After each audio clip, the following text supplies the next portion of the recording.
Maçaya gitti. 1, 2, 3.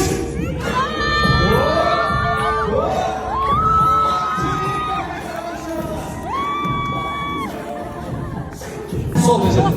Sol. Ülkenize pratik façelikler. 1, 2, 3.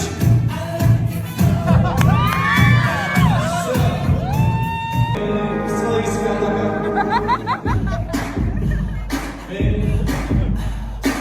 Dayanıştı. 3 dakika başlayın. 3 dakika. 1, 2, 3.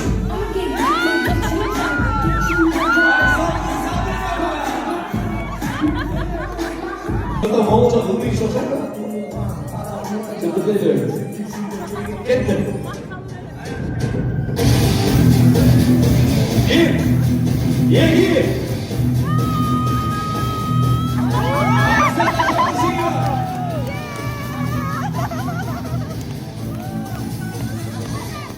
siz bu... Gittim.